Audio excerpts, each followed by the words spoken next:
Meditation mysteries में आप सभी का स्वागत है। दोस्तों, हम आपके लिए वीडियोस लाते हैं ताकि आप उसको अंत तक ज़रूर देखें। वृंदावन में स्थापित निधि वन। आप सभी जानते हैं कि आज भी भगवान कृष्ण हर रात्रि वहाँ प्रकट होते हैं।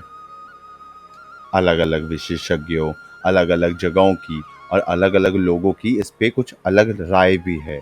हमने इसी से जुड़ा एक वीडियो 3 महीने पहले आपके लिए प्रस्तुत भी किया था। लिंक आपको नीचे डिस्क्रिप्शन बॉक्स में मिल जाएगा। तो दोस्तों, निधिवन के बारे में एक खासियत ये भी है कि अब उसे वन तो कहा जाना सही नहीं होगा, क्योंकि अगर अब आप वहाँ जाके देखें तो आपको ये समझ में आएगा कि अब वो मात्र एक बगीचा कह लीजिए या फिर एक पार्क के रूप में ही रह गया है। परंतु उससे जो लोगों का लगाव है या जो उससे जुड़े जो रहस्य हैं, वो आज भी उसे एक अद्भुत स्थान प्रदान करते हैं।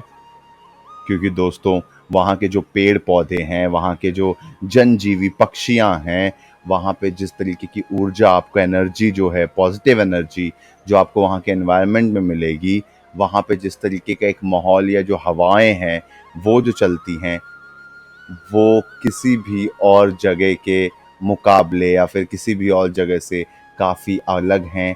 वहाँ पे पॉजिटिविटी लेवल काफ़ी ज़्यादा है। तो दोस्तों, आज हम इसी बात पर चर्चा करेंगे कि निधि वन में आप क्या क्या कर सकते हैं और अगली बार अगर आप निधि वन जाएं तो किन बातों का आपको ध्यान रखना चाहिए।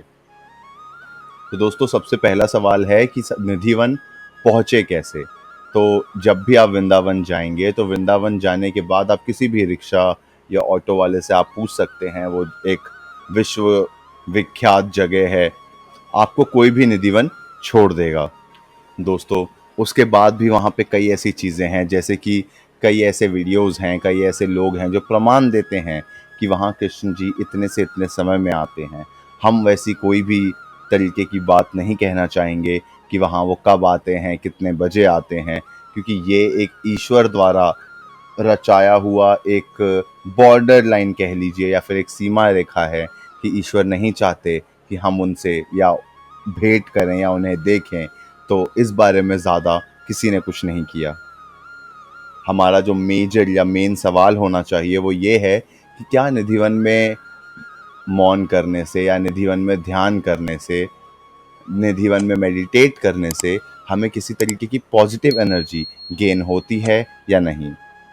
एक बात का आप विशेष ध्यान रखिएगा दोस्तों, कि सबसे पहले जो समय का चुनाव है वो आप सोच समझ के कीजिए। या तो आप सुबह जल्दी वहाँ पे सुबह सुबह जाइए, जब निधिवन खुलता है उस समय जा सकते हैं।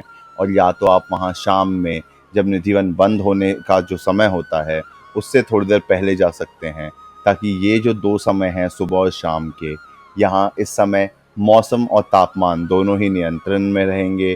तो आप ध्यान से एक जगह ढूंढ के वहाँ पे अपना ध्यान शुरू कर सकते हैं।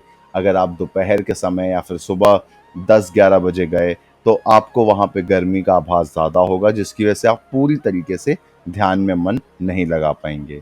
दोस्तों, इसी के साथ वहाँ पे और भी कई अलग अलग तरीके के साधक भी आपको वहाँ मिल जाएंगे, जो कहीं ना कहीं आपके लिए एक प्रेरणा स्रोत भी होंगे कि आप कैसे वहाँ पे ध्यान कर सकते हैं। दोस्तों, जब आप पूरा मन लगा के, पूरा ध्यान लगा के इस ओर ध्यान करेंगे वहाँ बैठ के, तो आप एक तरीके से एक पॉजिटिव वाइब की अनुभूति महसूस कर सकते हैं। और उसी के साथ अगर आपका ध्यान पक्का है, अगर आपका ध्यान एकदम अडिग है, तो क्या पता ये भी हो सकता है कि आपको भगवान श्री कृष्ण के किसी भी रूप में दर्शन प्राप्त हों। दोस्तों, पर ये पूरी तरीके से भाव की बात है। अगर आपके भाव पक्के हैं तो आपको ये दर्शन तुरंत भी हो सकते हैं, और जिस तरीके के आपके भाव होंगे उस तरीके से आपको इसका लाभ प्रदान होगा। दोस्तों, हमारा खुद का अनुभव कुछ ऐसा रहा है कि हम वहाँ दोपहर में पहुँचे और वहाँ की धूप में हमने ध्यान करने की कोशिश की, परंतु हम कर नहीं पाए।